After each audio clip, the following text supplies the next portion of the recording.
Congressman Ron Paul, welcome to Fox News Sunday. Thank you very much. Nice to be with you. In Iowa Tuesday night, I think it's fair to say that you made a statement that no candidate running for president of the United States has ever made before. Let's watch.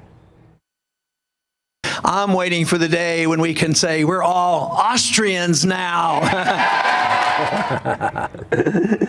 I think you'd agree. No presidential candidate's ever said it. You were advancing in something you believe very deeply in the Austrian School of Economics, which opposes the idea of government intervention in times of downturn, of crisis, and says basically believes in the value of what's called creative destruction. Is that what President Paul would do, creative destruction? Well, that is the answer to our problems. No, that's ignorant. I mean, if you want economic growth, you have to listen to that.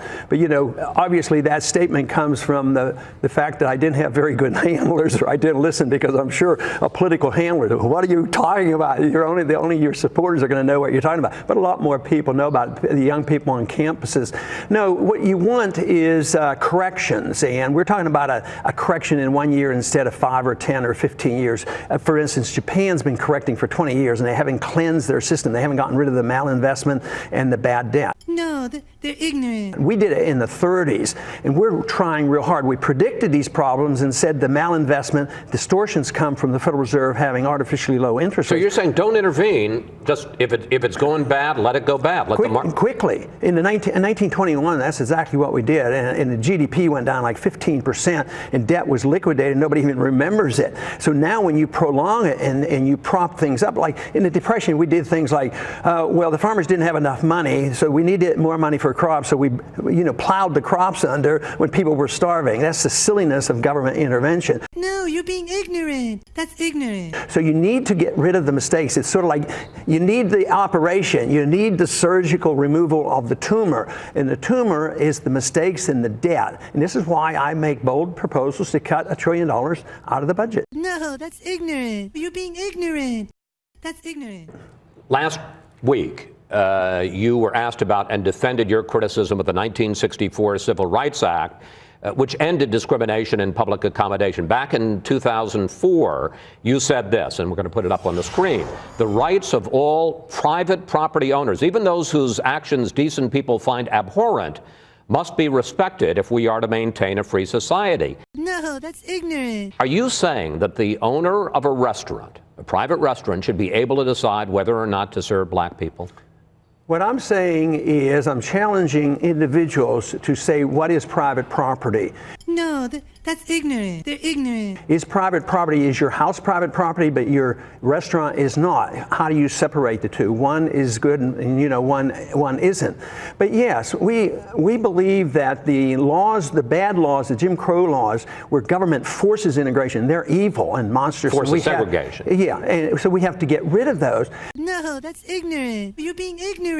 But you don't throw away all private property, because we're convinced that your civil liberties are protected by your property. Yeah, you have a right of free speech and you have a TV station, but it's this property. Nobody can walk into the studio and exert themselves. That's ignorant.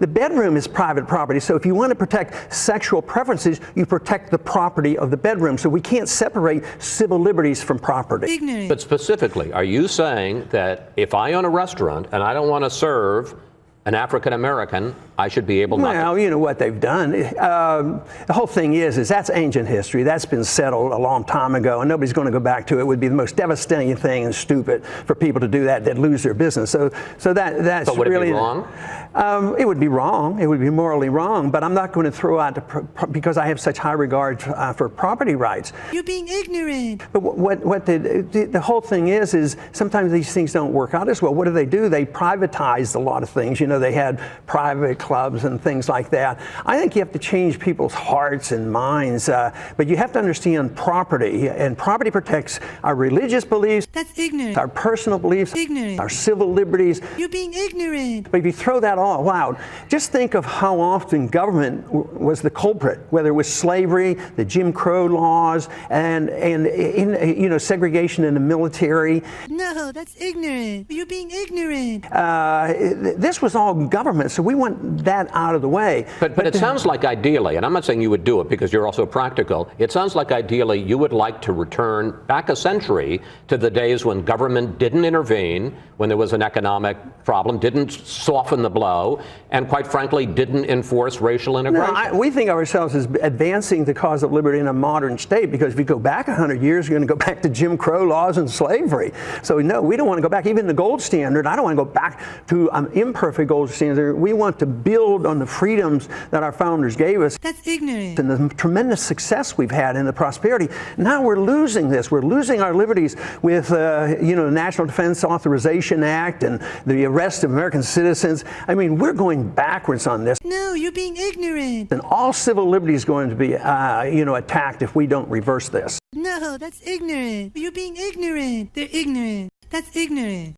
That's ignorant. Thank you, as always, for coming in and talking with us. Good luck on Tuesday night, and we'll see you down the campaign trail. Thank you.